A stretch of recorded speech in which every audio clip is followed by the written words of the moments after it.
Hello everyone, welcome back to my channel. Thanks so much for being here today. Today's video is going to be my summer TBR video, which I'm really excited about because all of these books look fantastic, if I can be truthful, and I'm really excited to eventually get to them. Another thing I think we should address, the elephant in the room, it is, yes, 95 degrees today in the Bay Area. It's supposed to be 99 tomorrow.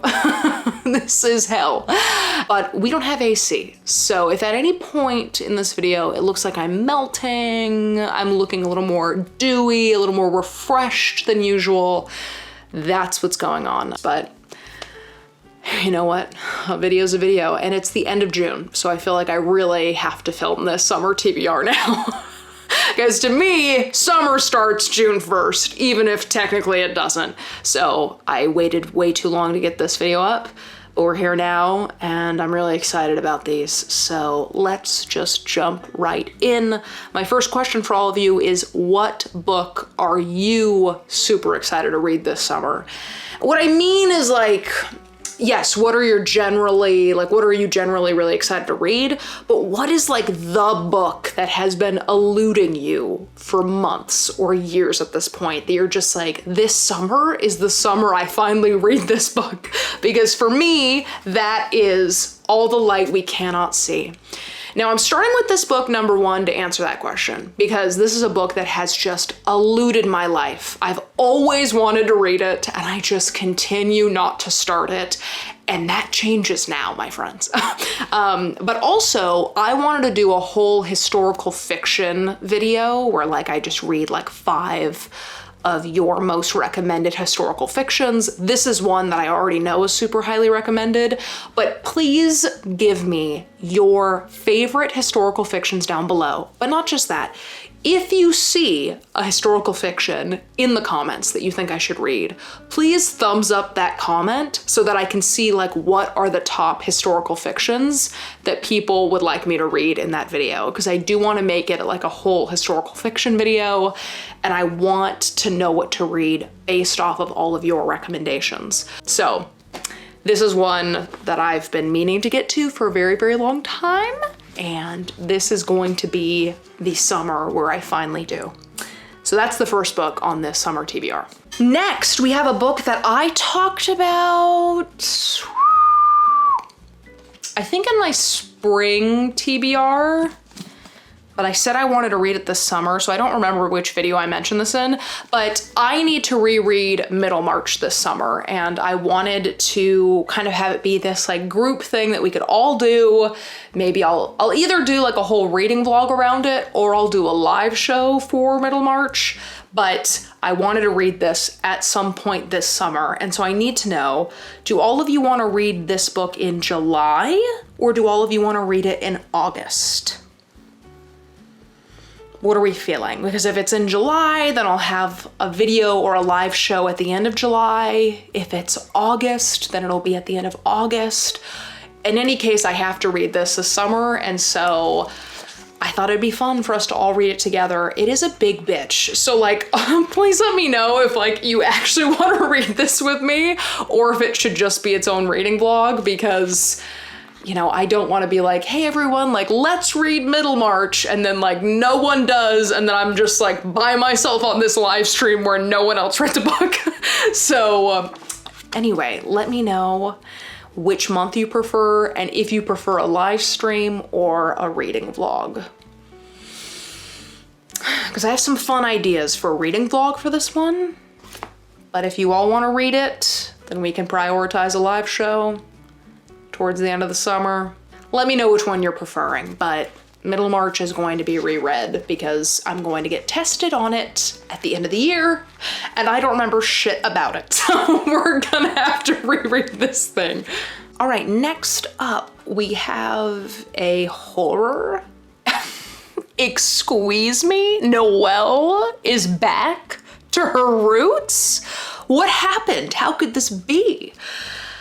You know, I don't know. I have just not been in the mood for horror or really thrillers in general for the last year and a half, I'd say. I don't know what's going on, but I have been loving watching horror movies recently.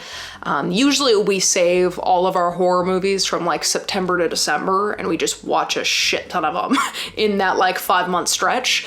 But there's just something about the past couple weeks that has just made us just want to watch a bunch of horror movies. And so when I saw this one being recommended on Libro FM, I was like, okay, I'm buying it, I'm reading it, I'm loving it, and it's gonna be so much fun. And that is Hide. This is an abandoned amusement park horror. So there's like a group of people that are hired onto this like competition where all they have to do is hide in an abandoned amusement park for 7 days. And whoever remains hidden for those 7 days wins a huge cash prize. And you find out very quickly that it is a lot harder than I think the candidates thought. The like inside cover has a map of the amusement park and I just think it sounds so fun. So it kind of reminds me again of the movie Haunt, which came out in 2019, where these people go into a haunted house and they think they're just going through a haunted house and then they realize they have to actually survive the haunted house. And so this sounds really fun. It sounds like exactly what I needed and I am very excited. It says 14 competitors, 7 days, everywhere to hide, but nowhere to run. Okay, so I will be reading this summer. I think I'm actually gonna start it this week. Me and some of my family are gonna read it together actually, which is very fun. And I'm really excited about it. So that is Hide. All right, next up, yes, hello, yes, I have been influenced by Netflix to read Heartstopper. This is a book, these are like graphic novels that I wanted to read over the last couple of years, but every time I went to Barnes & Noble, I could never find them. And so I'd be like, all right, well, maybe it's just not my journey, it's just not my path. And then the Netflix show came out and my cousin lent me these. So I would love to read these and then watch the Netflix series at some point because I hear it is the cutest thing that's ever existed. And I hear that from everyone. Like I hear that it's just the genuinely most heartfelt show that's out there. And it's just so feel good and so happy. And I think that's what we all need, especially over a summertime sun. You know, so, and I think it's just gonna be like a fun thing to dive into. And thank you so much to my cousin for letting me borrow these. I think they're gonna be awesome. Okay, next up we have a book that I recently purchased for Independent Bookstore Day, but it is Another Brooklyn. This is by the same author that wrote Red at the Bone, which was super short but super good. And I think this is going to be a very similar experience. It is a very, very quick read. If you open it, you can see it's fairly short, but I have heard some really good things about it and the synopsis itself just sounds really good. So it says, for August, running into a long ago friend sets in motion resonant memories and transports her to a time and place she thought she had mislaid. 1970s Brooklyn, where friendship was everything. So I think this is gonna be great. I think it's gonna be a really fun, like short summer read when I just like have a free Saturday and I'm like, I just wanna read a book. I think this is a book that I'm gonna gravitate towards. And again, I really liked the writing in Red at the Bone, so I think this one's gonna be great. And it was a National Book Award finalist. So I'm sold. All right, next up we have a collection of short stories. Hello, yes. I don't know if I've read a single collection of short stories yet this year, which is really disappointing because some of my favorite books from last year were short story collections. And so I picked up Milk, Blood, Heat. This was a recommendation from one of my best friends, Jess, who I linked in my last video, and I'll link her again in this video because I think she's just fantastic. But this is a collection of short stories, so it's hard to really summarize it, but just read this collection, thought that they were great, and I think she sped read them. Like, I remember her starting, and then a couple days later she was like, that was so good, I like couldn't put it down.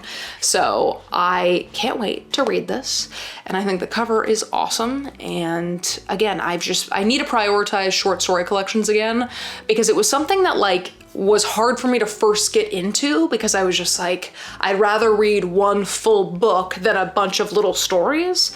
And then last year, loved them to death, absolutely loved them. And so I need to reprioritize, and I'm gonna try to do that with Milk, Blood, Heat. All right, next up, we have a book that just sounds exceptional. It just sounds like exactly what a person needs, and that is Before the Coffee Gets Cold. Let me read you just a quick synopsis. In a small back alley of Tokyo, there is a cafe that has been serving carefully brewed coffee for more than 100 years. Local legend says that this coffee offers something else besides coffee, the chance to travel back in time. Over the course of one summer, 4 customers visit the cafe in the hopes of making the journey. But time travel isn't so simple, and there are rules that must be followed. Most important, the trip can last only as long as it takes for the coffee to get cold. Fucking cute, right? Like, that just sounds perfect. It also sounds like it would be perfect for like a rainy day, you know, like with a hot cup of coffee. But I have just seen this cover everywhere. I think it sounds so cute. There's like a little magical element to it. I like that you can only go back in time for a very short amount of time. I'm really curious to see where the characters decide to go back in time. Like, do they have a choice? Is it just gonna happen for them? I don't know. And like, when they get back in time, since they have such a short amount of time, like what are they gonna do with their, you know, only handful of minutes? So it just sounds so good, and I can't wait to read this. Okay, next up we have a book by the same author that wrote The Matrix, which I didn't love. Didn't love The Matrix, but I think I'm gonna love this one, and that is Fates and Furies. Here's my question. Are those waves or are those feathers? Like, in my head, those are feathers. But then when I really look at them, I'm like, wait, maybe they're waves. Maybe they're waves. I don't know. But it says, every story has 2 sides, every relationship has 2 perspectives, and sometimes it turns out the key to a great marriage is not its truths, but its secrets. At age 22, Lotto and Mathilde are tall, glamorous, madly in love, and destined for greatness. A decade later, their marriage is still the envy of their friends, but with an electric thrill, the reader realizes that things are even more remarkable than they have seemed. With stunning revelations and multiple threads, and in prose that is vibrant and original, Groff delivers a deeply satisfying novel about love and art that is unlike anything that has come before it. Profound, surprising, propulsive, and emotionally riveting, it stirs both the mind and the heart. It sounds great. I think because I'm getting married this year, I am really intrigued by books that explore weddings and marriage, and this book looks like it's going to really deal with the marriage side of things and making a marriage last. And while we're on the subject, let me get another book that deals with marriage and mental health, and that is Sorrow and Bliss. Now, Sorrow and Bliss, I believe, has a more tragic unfolding of relationships, whereas this one sounds like really hopeful and beautiful. But it'll be interesting to read both of these around the same time and see like how each of them approaches marriage in very different ways. This one seems more about like art and glamour and like being madly in love, and this one is about a main character who has been suffering with severe mental health issues for most of her teenage and adult life, and so it has impacted and eroded at her own marriage and relationships around her. So I'll try to read these near each other. Me and Jalen from Bar in the Bookcase are going to be reading this together this summer, so I'm really excited to read this with him, and I think that reading these in tandem are going to be very interesting. But those are 2 that I'm very, very excited about. All right, next up we have a book that is for my book club, and it is June's book pick, and that is Phantom of the Opera. Listen up. If you are watching this video when I post it, which is Tuesday, June 21st, tomorrow, June 22nd, Me, Joel, and Elias, the 3 people that run our book club, are going to do a 24-hour readathon on our Discord. So I'm gonna leave the link to our Discord down in my description. And I'm sorry for the late notice, but it is what it is. I thought, hey, I'm doing a TBR, let me mention Phantom of the Opera, and then, hey, we're doing this readathon, and I'm really excited about it. It's our first 24-hour readathon that we're hosting on Discord, so we're gonna be reading Phantom of the Opera on June 22nd, a Tuesday, and again, I'll leave the Discord link down below. I'm really excited about this one. It is one of my family's favorite musicals. I have seen it performed live, I have seen the movie, and so I have a general like awareness obviously of the story and the music, but I'm really excited to see like the source material and see like how it comes across on the page, because obviously like on the stage it is magnificent and breathtaking, and there's this huge chandelier in the performance that's just incredible. Excited though, and look at this cover. It says, I am built up of death, I am dying of love. Ah, so good. And then the like spine is split. I got this at Shakespeare and Company in Paris, and it was one of my favorite purchases. Don't believe me? Ask the dishes. Okay, moving on. All right, sci-fi. Hey, I told you there'd be a sci-fi on this. Did I tell you that? I think I told you that.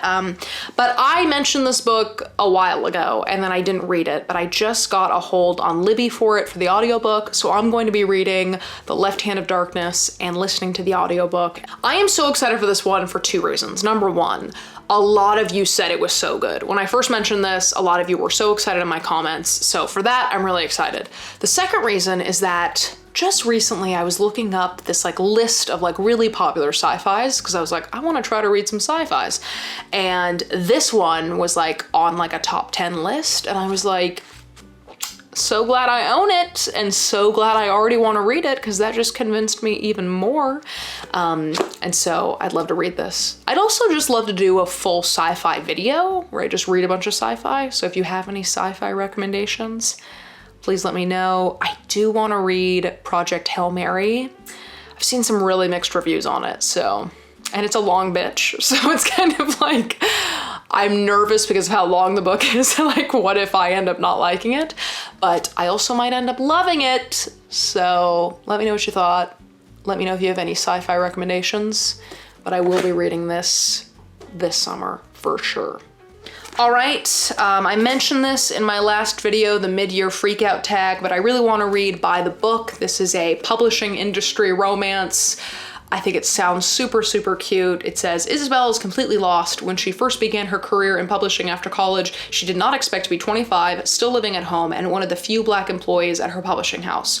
Overworked and underpaid, constantly torn between speaking up or stifling herself, Izzy thinks there must be more to this publishing life. So when she overhears her boss complaining about a beastly high-profile author who has failed to deliver his long-awaited manuscript, Isabel sees an opportunity to prove her worth and finally get the recognition she deserves. All she has to do is go to the author's Santa Barbara mansion and give him a pep talk or 3. How hard could it be? But Izzy quickly finds out she is in over her head. Bo Towers is not some celebrity lightweight writing a tell-all memoir. He is jaded and withdrawn, and it turns out just as lost as Izzy. But despite his standoffishness, Izzy needs Bo to deliver, and with her encouragement, his story begins to spill onto the page. They soon discover they have more in common than either of them expected, and as their deadline nears, Izzy and Bo begin to realize there may be something that wasn't there before. Oh my god, doesn't that sound so cute?